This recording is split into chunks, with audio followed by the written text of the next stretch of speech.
Vou contar um pouco assim da minha história, assim, né? Eu vim de uma família pobre e que reza bastante, que é minha mãe, meu pai, né? E nisso, quando criança, me ensinou a rezar. Pelo menos uma Ave Maria, um Pai Nosso, e sempre cantava uma música de Maria para mim, né? Quando eu era criança, eu me recordo até hoje dessa música. E nisso, eu era uma criança muito arteira mesmo. Eu tinha 10 irmãos, éramos 10 irmãos. 7 homens e 3 mulheres. Os 7 homens foi desviado para o mundo da adicção das drogas, do alcoolismo, inclusive eu. Então, minha mãe começou a trabalhar cedo também, e isso abriu um espaço para mim viver na rua.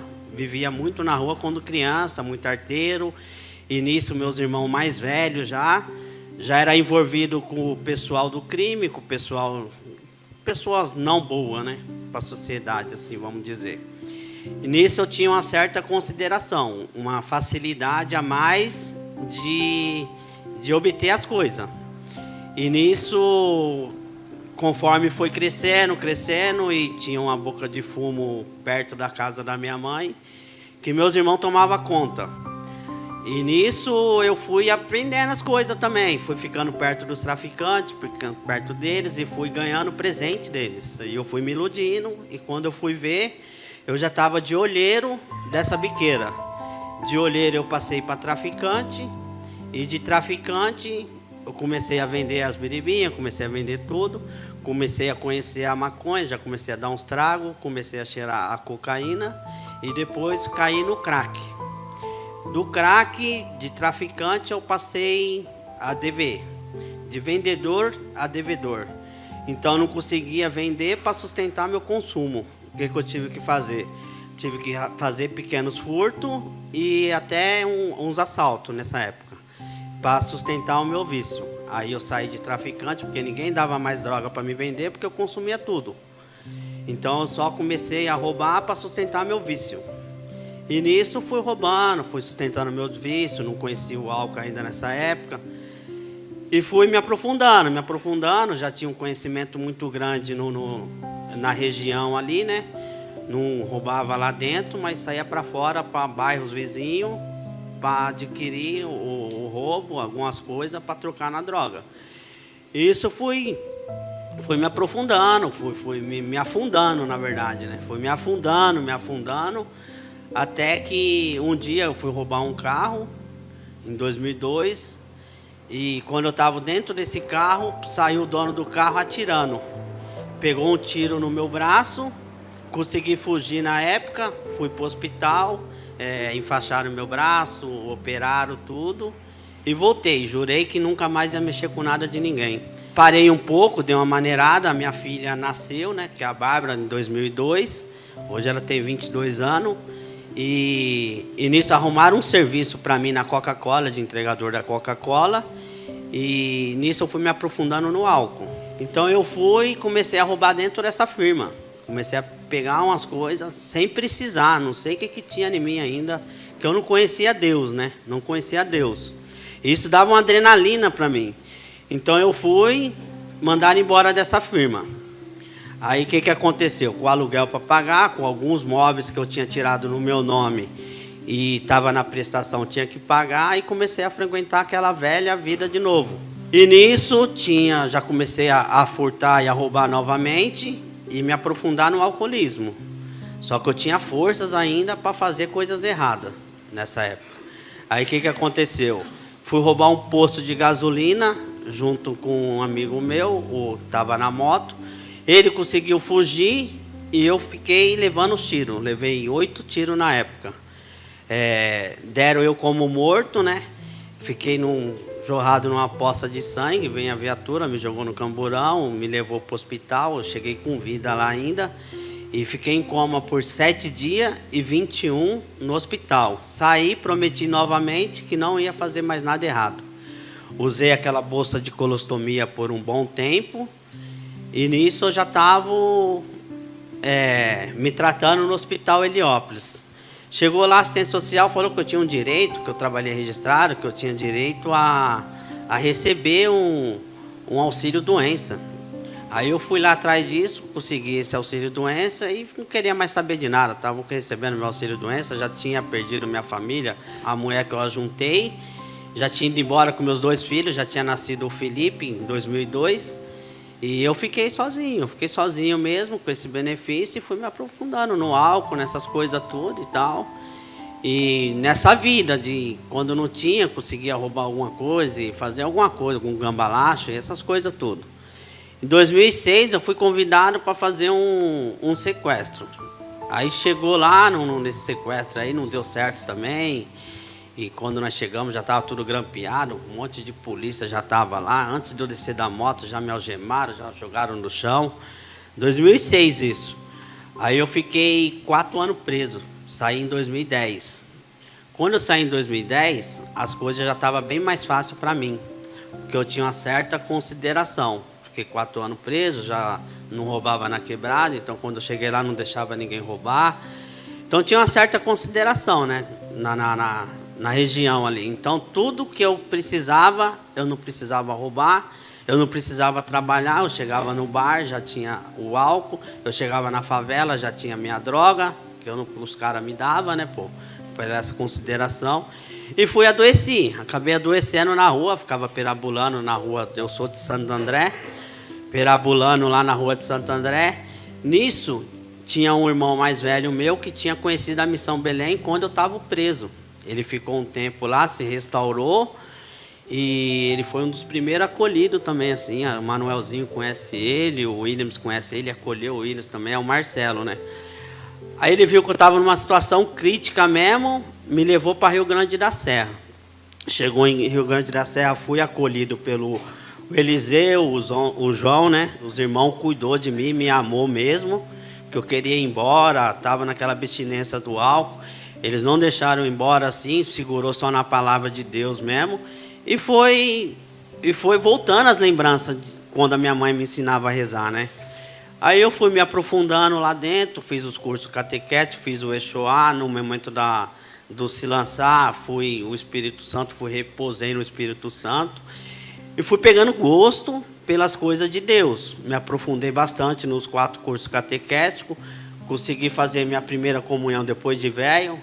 Aí o Eliseu, o João, o pessoal viu que eu tinha uma certa facilidade de lidar com os irmãos e uma certa experiência também. Me pôs para ser um coordenador de triagem. Naquela época eram umas coisas bem difíceis mesmo, as providências mesmo, assim, era bem difícil mesmo.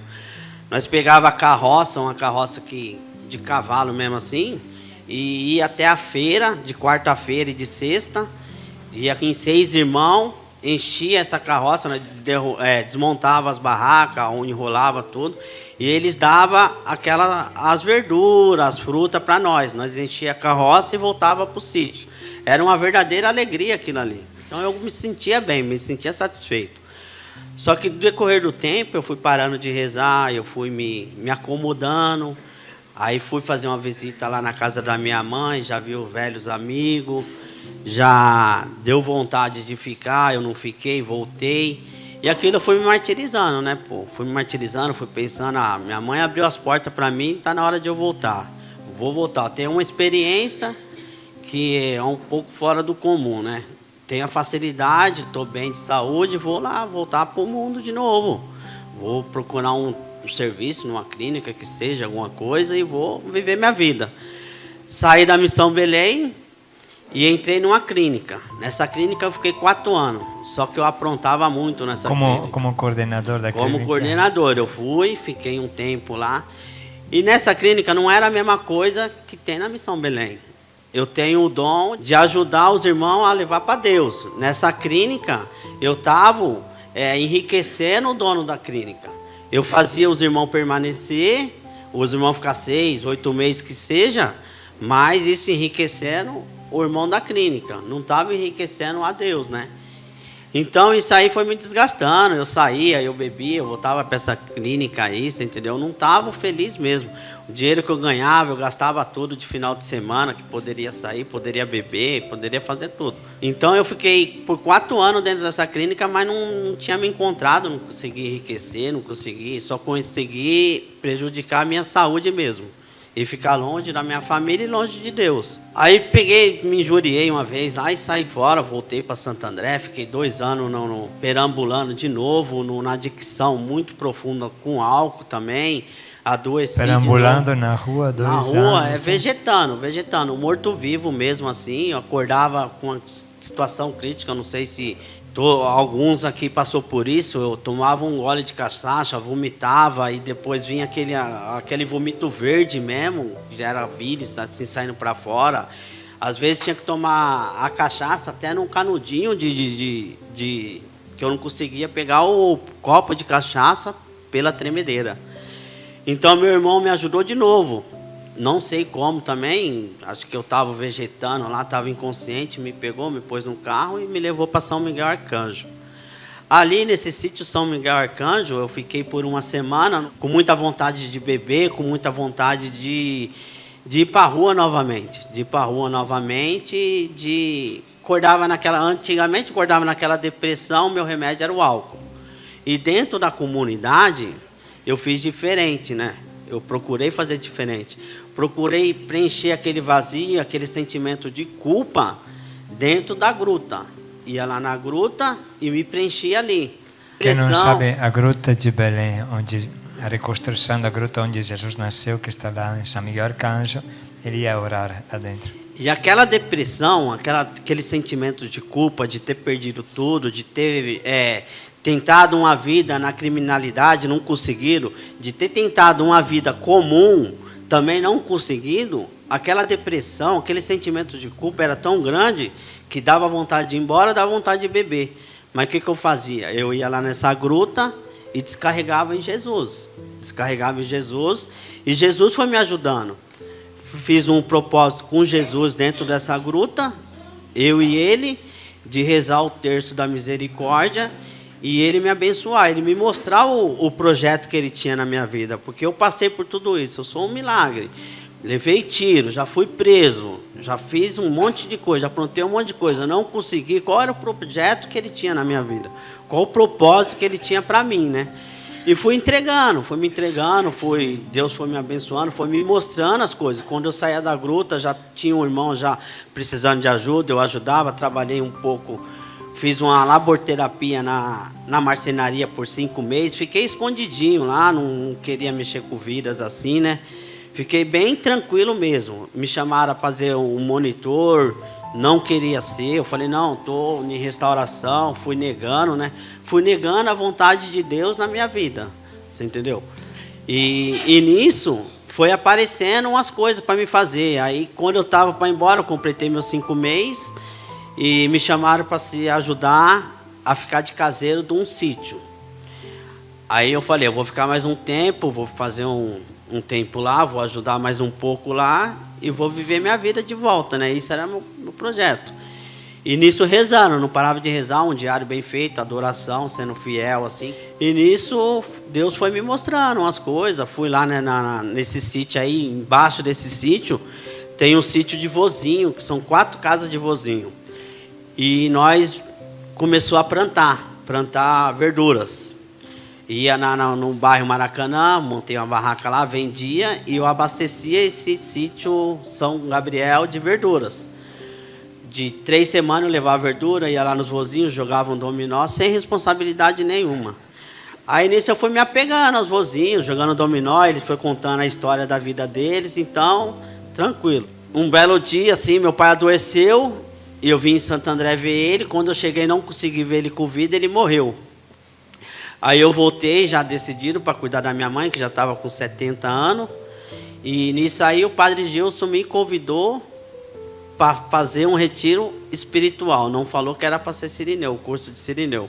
Falou assim, você vai lá, vai fazer um retiro espiritual. Eu também perdi meu pai há pouco tempo, Dirceu, eu sei como que é. É perigoso você ir nessa frustração que você está, se entrar lá no álcool, essas coisas tudo. Aí eu fiquei com aquele medo. Eu falei, eu não quero voltar para aquela vida que eu estava. Eu vou lá na Serra do Japi fazer esse retiro espiritual aí, né? Chegou lá, era a escolinha de Cirineu. Nós estávamos em 24 irmãos lá. Fiquei rezando muito, pedindo para Deus.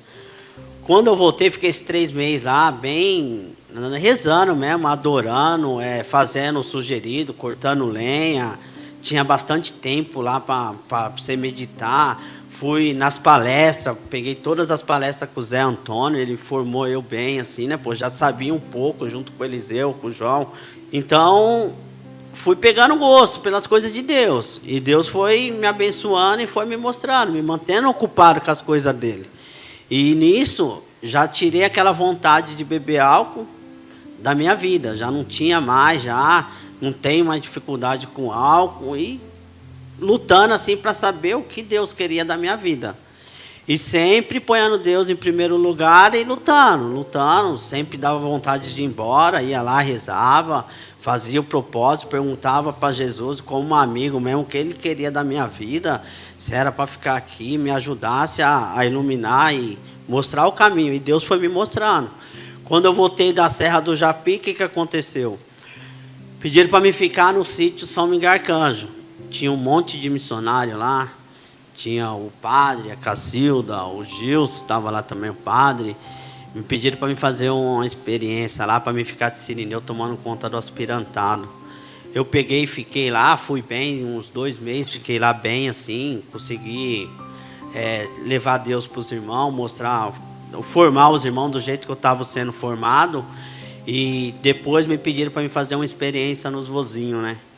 E ali que eu me encontrei mesmo, assim, o amor de Deus, assim, de verdade mesmo, assim, né?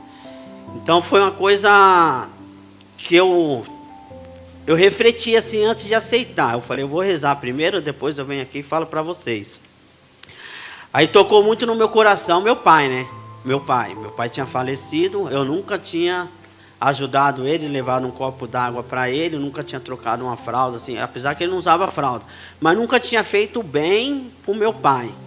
Aí bateu muito no meu coração, hoje eu posso fazer alguma coisa para eles. Então eu aceitei assim, sem saber nada.